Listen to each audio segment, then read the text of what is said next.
Est-ce que vous aimez les histoires de kidnapping ? Ce genre d'histoire où on n'a aucune idée de où on est ni de ce qui peut se passer juste après. En tout cas, si vous raffolez de ce genre d'histoire, c'est pas du tout le lieu ici parce que ce soir, on va vous raconter deux histoires qui n'ont absolument rien à voir avec ça. Bonsoir et bienvenue dans cette nouvelle vidéo en compagnie de Kratos et de Joe. Et ce soir, on est parti pour un nouveau thread d'horreur, je crois que c'est l'épisode 72. C'est ça, déjà l'épisode 72, on se rapproche très dangereusement du 100e épisode pour lequel, bien entendu, on vous prépare quelque chose. Je sais pas quoi, mais on vous prépare quelque chose, c'est pas grave.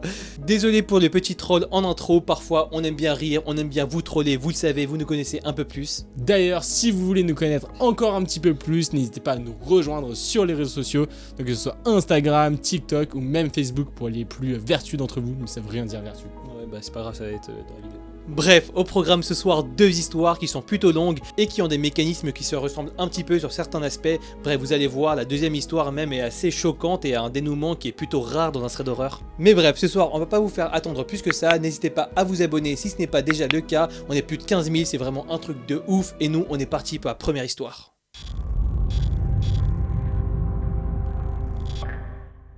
Bon, on est parti pour la première histoire, c'est celle de Angela qui a 20 ans au moment des faits, et d'ailleurs, au moment où elle écrit ces lignes, l'histoire vient juste de se terminer. Mais bon, pour bien comprendre, il faut faire un bond dans le passé, et du coup nous voilà en septembre 2020.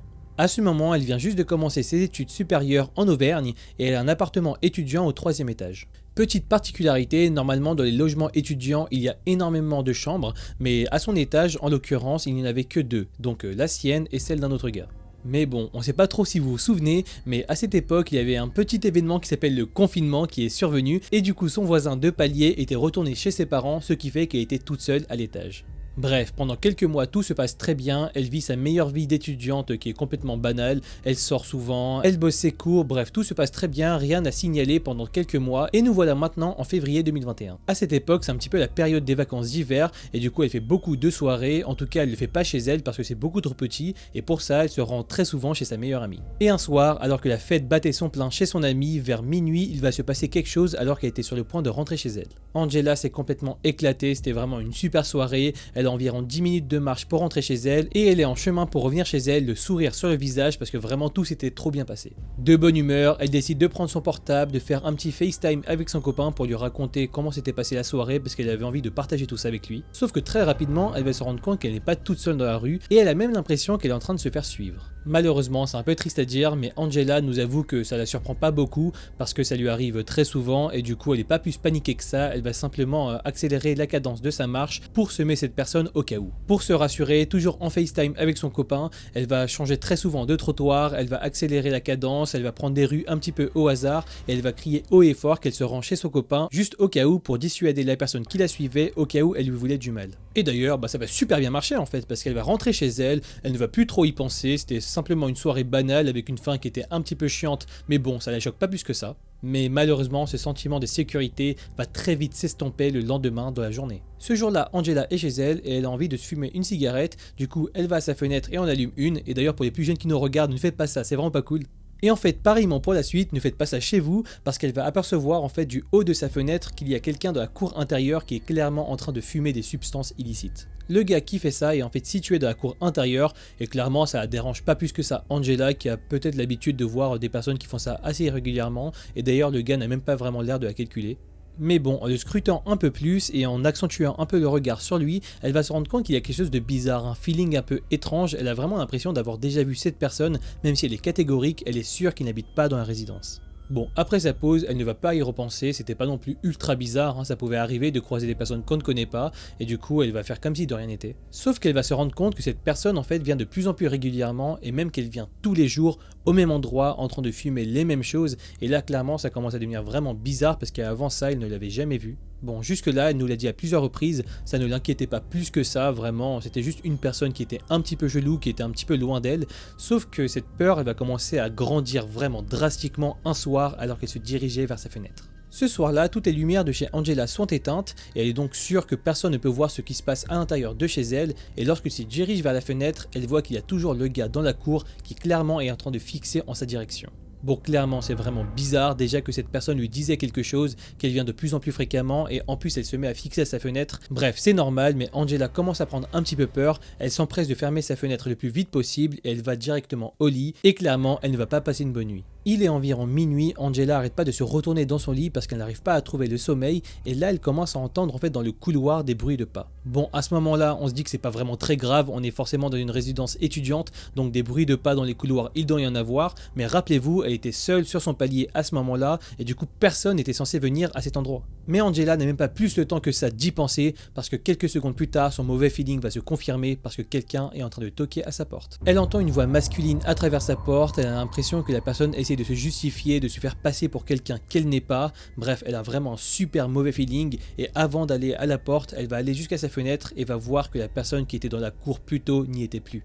À ce moment-là, Angela est complètement morte de peur, elle est toute seule chez elle et même toute seule à son étage. Elle commence à faire le rapprochement avec la personne qui l'avait suivie quelques jours plus tôt. Bref, elle est quasiment sûre que cette personne lui veut du mal et que en tout cas cette personne ne lui dit pas tout et qu'il n'est pas là pour de bonnes intentions. Bref, elle est complètement pétrifiée, elle ne sait pas quoi faire et du coup elle va jouer la stratégie de la morte, elle va faire comme si elle n'avait pas entendu et elle va également décider de ne pas ouvrir et ça va plutôt bien marcher en fait parce que quelques minutes plus tard, une dizaine de minutes environ, la personne va partir. Bon, à ce moment de l'histoire, on se dit que c'est vraiment bizarre et que Angela a vécu un petit coup de flip, mais ce qui est vraiment particulier avec cette histoire, c'est vraiment la redondance. Parce que c'est pendant une semaine que le même schéma va se répéter. Angela va voir du coin de la fenêtre qu'il y a une personne en train de fixer la sienne, tout en fumant des trucs vraiment bizarres, et quelques minutes après, vraiment tard le soir, cette personne va venir toquer chez elle, toujours pour une excuse qui est différente. Au bout d'une semaine sur les nerfs où clairement Angela ne pense qu'à ça, elle est quasiment sûre que la personne lui veut du mal, sinon elle n'aurait pas à lui mentir et à agir aussi bizarrement et du coup elle se décide d'appeler la police, mais malheureusement ça ne va pas être fructueux parce que ces derniers vont simplement lui dire qu'ils n'ont pas de preuves et que du coup ils ne pouvaient rien faire. Et clairement, on est d'accord avec vous, c'est quand même scandaleux d'avoir répondu ça. Mais bon, finalement, on dirait que faire la morte et attendre, ça a plutôt bien marché, parce qu'après ça, pendant environ 2 mois, Angela n'aura plus aucune nouvelle de cette personne. Et après ces 2 mois, alors que tout allait bien, son copain, pour diverses raisons, va décider de venir très régulièrement chez elle, dormir chez elle, et même en fait pendant quelques temps, ils vont quasiment habiter ensemble. Mais c'est malheureusement à ce moment que le schéma malsain qu'elle avait eu tant de mal à oublier commence à revenir. Angela nous l'avoue, son copain n'est pas vraiment très courageux non plus, et du coup, à chaque fois que la personne va venir toquer à la porte, ils vont faire les morts et ne pas répondre. Bon, ça commence à faire beaucoup trop, la police n'a absolument rien fait, Angela ne sait pas vraiment quoi faire et du coup elle va commencer à en parler un petit peu à son voisinage, à son entourage pour demander des conseils. Et c'est avec grande stupéfaction qu'elle va se rendre compte que sa voisine du dessus vivait exactement la même chose mot pour mot. À ce moment, les deux sont catégoriques, c'est vraiment beaucoup trop bizarre et du coup elles commencent à élaborer une stratégie ensemble. Elles se disent qu'à un intervalle très serré, elles vont appeler les deux la police pour la même raison et que là elles seraient obligées d'intervenir parce que ça serait vraiment beaucoup trop bizarre.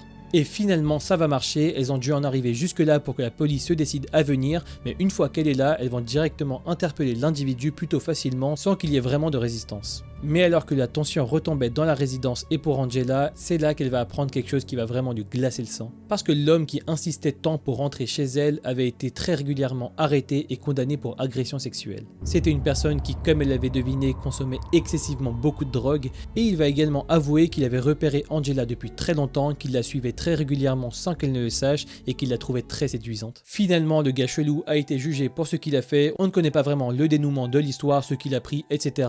En tout cas, ce qui est sûr, c'est que Angela l'a vraiment vécu très très mal. Et à chaque fois que quelqu'un vient toquer à sa porte, Angela ne peut pas s'empêcher de repenser à ce gars qui, sans qu'elle ne le sache, l'a observé et suivi pendant des mois.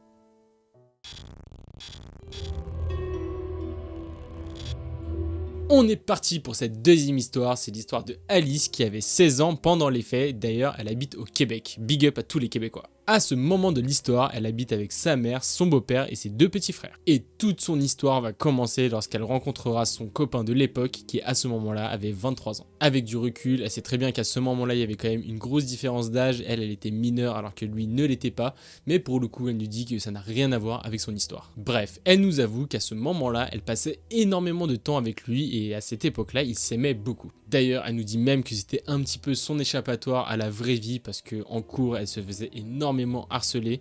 D'ailleurs, un jour, il va se passer un événement plutôt grave qui va faire qu'elle ne va même pas y retourner. Vous l'aurez compris, cette période de sa vie était assez stressante et malheureusement, pour couronner le tout, à ce moment-là, comme beaucoup d'adolescents on imagine, elle ne s'entendait pas très bien avec sa mère et c'était encore pire avec son beau-père. C'était à tel point qu'ils vont même décider avec son copain d'emménager ensemble très vite. Ça ne faisait que quelques mois à ce moment-là qu'elle était avec son copain. Bon, vous l'avoue, c'est quand même assez rapide comme décision, on espère qu'elle y a réfléchi.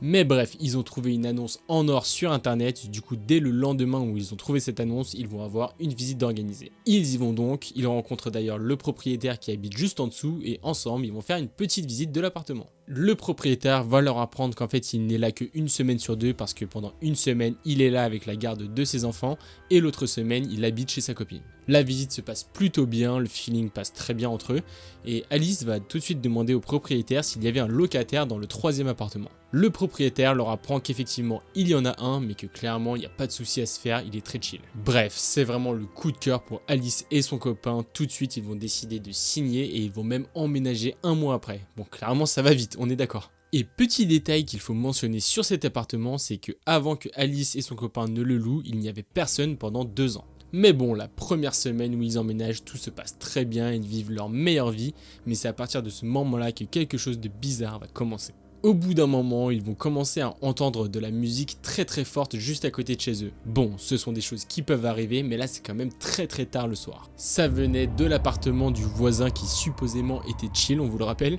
et ça va clairement les saouler, du coup ils vont en faire part au propriétaire qui lui-même va le reporter au voisin. Mais ça ne va pas du tout s'arranger, d'ailleurs ça va être de pire en pire, l'homme va commencer à regarder plein de matchs de hockey et il va avoir une très vieille attitude, il va insulter les joueurs de manière très très virulente. Là ça commence à faire trop, ils comprennent très bien que le message du propriétaire n'est pas passé, ils en ont marre, ils n'arrivent plus à dormir, du coup Alice et son copain décident d'appeler la police. La police va venir, ils vont toquer à son appartement, ils vont lui faire un avertissement et ça va plutôt bien marcher, l'homme va se calmer et il va arrêter. Mais Alice, elle est de nature très curieuse et elle commence donc à se poser pas mal de questions sur ce fameux voisin. Parce que ça faisait quand même pas mal de temps qu'ils étaient là, ça faisait déjà quelques semaines, et pendant ces semaines, ils ne l'ont jamais vu, ils ne l'ont pas vu une seule fois rentrer ni sortir de chez lui. Il n'avait même pas l'air de commander à manger, du coup naturellement Alice se pose des questions, elle se demande comment il fait pour se nourrir en fait tout simplement, comment il fait pour faire ses courses, des questions vraiment qu'on se poserait tous. Mais bon, elle va pas y penser plus que ça, elle va passer l'éponge et elle va arrêter d'y penser. Les temps vont continuer et les prochains mois vont être aussi étranges que les premiers, mais pas pour les mêmes raisons du tout. Ça va d'ailleurs être complètement le contraire parce qu'ils ne vont entendre aucun bruit, plus aucun signe de vie, à tel point que Alice et son copain vont se demander s'il est toujours en vie en fait. Et Alice va avoir la réponse à sa question parce qu'un jour elle était malade et du coup elle n'est pas allée au travail et c'est là qu'elle va entendre dans l'appartement de son voisin un gros boom. Après ça, tout va s'enchaîner très vite, son voisin a l'air de bousculer plein de meubles, il est en train de faire plein de choses et Alice se rend en fait compte que l'homme est en train de déplacer des affaires devant la porte de chez lui. Alice va très vite comprendre que son voisin est en fait en train de se barricader et en regardant vite fait dans le couloir pour voir ce qui se passe, elle va se rendre compte qu'il a mis une affiche sur sa porte qui dit « Passez par l'arrière ». Bon, Alice ne comprend pas vraiment ce que ça veut dire, mais voilà, c'est ce qui est écrit. Elle ne se pose pas plus de questions que ça, mais cette fois, elle commence à vraiment garder un œil sur lui parce qu'il est vraiment bizarre et elle sent que quelque chose ne va pas avec lui. Pendant les jours qui vont suivre, son voisin va continuer à faire des choses toujours plus bizarres, il fait des trucs très étranges et un jour elle va même entendre que l'homme a lancé son chat contre un mur et qu'il commence à faire de la violence contre les animaux en fait. Et pendant qu'il est en train de faire ça, il crie des choses toujours plus étranges. Il dit par exemple à son chat « Sors de ce corps, enfant de Satan ». Bref, ce genre de choses, vous l'aurez compris, il est complètement dans un autre délire. Et il y a des fois où c'est quand même plus violent parce qu'il commence à crier très très fort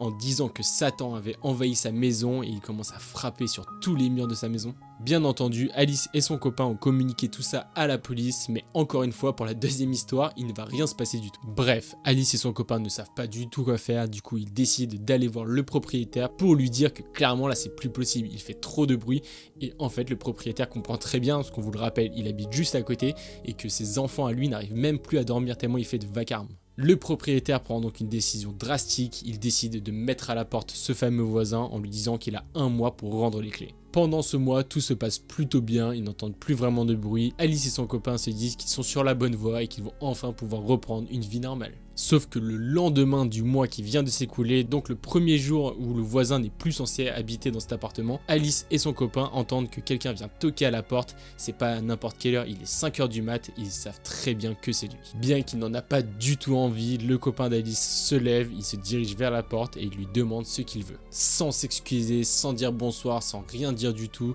l'ancien voisin du coup va demander au copain d'Alice s'il a le numéro du propriétaire pour payer le loyer. Ce dernier va bien entendu refuser, clairement il trouve cet homme beaucoup trop bizarre, il ne s'entend pas du tout bien avec lui, donc il va lui dire de se débrouiller tout seul parce qu'il n'a clairement pas à l'aider en fait. Et en plus, il est censé déjà être parti. Avec du recul, Alice considère peut-être que son copain y a été un peu fort et qu'il aurait peut-être dû l'aider, mais bon, il faut les comprendre, à ce moment-là, ils en avaient vraiment marre, le voisin leur avait vraiment mené la vie trop dure. Et là, quelques minutes plus tard, alors que son copain était revenu dans le lit pour dormir, ils vont entendre que quelqu'un est en train de toquer à la porte, mais cette fois ce n'est pas avec une main, c'est avec une batte de baseball. D'ailleurs, le bruit ne vient pas du même endroit en fait. Le copain d'Alice se réveille très rapidement pour voir ce qui est en train de se passer, et ils se rendent compte que en fait la personne est en train de toquer sur le balcon arrière qui est relié à l'ancien balcon du voisin. En fait, il n'y avait quasiment aucune séparation entre les deux balcons, donc le voisin pouvait clairement venir sur le leur très facilement. Et la batte à la main, l'ancien voisin se déchaîne, il commence avec sa batte de baseball à taper partout sur toutes leurs affaires. Le couple est complètement mort de peur et on les comprend,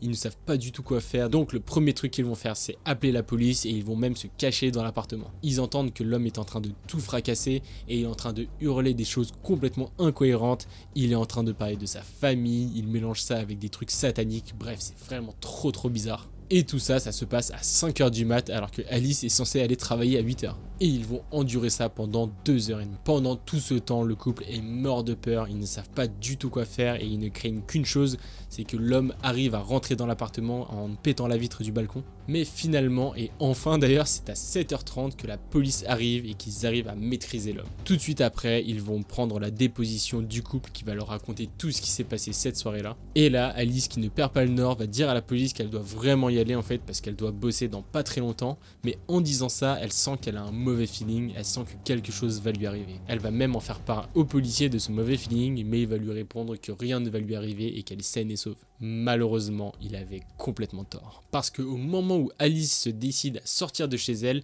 l'homme était en train de se faire interpeller par la police et au même moment exact, l'homme va réussir à s'échapper de l'emprise du policier qui était en train de le retenir. L'homme arrive à s'échapper et de manière complètement improbable, il sort une lame de ses vêtements, ce qui est très bizarre étant donné qu'il avait été fouillé juste avant. Et là, on vous le dit, c'est plutôt rare dans les threads d'horreur que ça en arrive jusque là, mais l'homme réussit à foncer sur Alice et il lui arrive à lui enfoncer le couteau sous son omoplate droite. Alice hurle de douleur et c'est beaucoup trop pour elle, du coup elle va tout de suite s'évanouir. La seule chose dont elle se rappellera juste après, c'est se réveiller à l'hôpital. Une infirmière va arriver pour lui expliquer la situation, pour lui dire tout ce qui s'était passé, mais très vite elle va reprendre ses esprits et se rappeler de tout ce qui s'est passé et elle va avoir une grosse convalescence physique et émotionnelle. Plus tard, Alice et son copain vont apprendre que leur voisin était schizophrène, qu'il avait des problèmes mentaux et que suite à cette histoire, il a été emprisonné parce qu'elle nous le dit, il était sous l'emprise de maladies mentales. Aujourd'hui, ça fait maintenant 4 ans que cette histoire s'est passée, on peut le dire, les choses vont un petit peu mieux depuis. Ça lui arrive encore très régulièrement de faire des cauchemars de cette personne et dès qu'elle entend un petit bruit dehors, elle a super peur de se dire que c'est son voisin qui est revenu pour se venger. Bon, on vous l'avait dit, cette deuxième histoire est assez choquante, surtout vers la fin, parce que mine de rien, dans les threads d'horreur, surtout ce qu'on raconte et même ce qu'on lit en fait, il y a vraiment rarement de la violence physique, alors que là c'était vraiment le cas quoi. On est bien content que finalement l'histoire se termine plutôt bien, dans leur malheur quand même, ils ont pas eu de bol du tout, ils sont tombés sur le pire des appartements. Et on vous l'avait également dit en introduction, mais pour la première histoire, c'est un mécanisme qui est plutôt similaire finalement. Une personne qui ne connaissent pas, qui viennent toquer à leur porte pour des intentions vraiment très malsaines. Bref, c'est vraiment le genre de truc qui est assez choquant, parce que finalement chez nous, c'est vraiment l'endroit où on se sent le plus en sécurité, et lorsque ça touche à notre intimité, c'est vraiment là où c'est le plus marquant. Bref, en tout cas, nous on espère toujours, même après ce 72e épisode, que vous avez apprécié la vidéo. Nous on prend toujours autant de plaisir à vous les raconter en tout cas. Il y a quelques vidéos, on vous avait posé la question suivante, est-ce que vous aimeriez revoir des histoires paranormales sur la chaîne, que ce soit en format de thread ou alors de true crime, comme par exemple dans la playlist qu'on vous met juste là, où il y a plein d'histoires d'horreur, certaines sont paranormales, notamment le cas de Annise Michel, que vous appréciez vraiment beaucoup. D'ailleurs, pour ceux qui veulent vraiment des histoires hyper horribles, des histoires d'horreur qui pour le coup sont vérifiées et vraies, c'est là-bas qu'il faut aller. Bon, on vous l'accorde, la vidéo de Annelise Michel, c'est une vidéo qui date un petit peu, mais bon, si vous souhaitez en revoir des comme ça, n'hésitez pas à nous le dire en commentaire. Bien entendu, ça sera remis au goût du jour avec notre expérience actuelle, avec tout ce qu'on sait faire maintenant, et du coup, normalement, ce sera bien plus cool à regarder et beaucoup plus flippant, on l'espère. Bref, en tout cas, n'hésitez pas à nous suivre sur les réseaux sociaux pour avoir du contenu additionnel, notamment des petites histoires horreur qu'on retrouve aussi parfois sur YouTube, mais un petit peu plus tard. Et également à vous abonner pour ne louper aucun contenu en activant la cloche. C'était Kratos et Joe, merci beaucoup de nous avoir suivis et on vous dit à la prochaine pour une nouvelle vidéo. Ciao. Ah, j'ai pas embardé là. C'est une vraie phrase là. Une fin de tournage. C'est une fin de tournage. C'était chaud là. Ok, on est là, la petite lumière ici. Ok, tout est bon, tout est good. Ok, là, bim. Ok, on est parti les gars. Le programme de la soirée, c'est tournage. Ensuite, on va très probablement manger. Et ensuite, on va aller au cinéma. Ok, let's go. On est parti pour la première histoire. C'est l'histoire de Jules. Pour ne pas voir qu'un nouveau jour se lève, elle ferme les yeux et dans ses rêves, elle part. De quoi? La fin? Ah non. Ah, j'ai même pas pensé cette fois. Tu t'es... Ah non. Tu t'es trahi.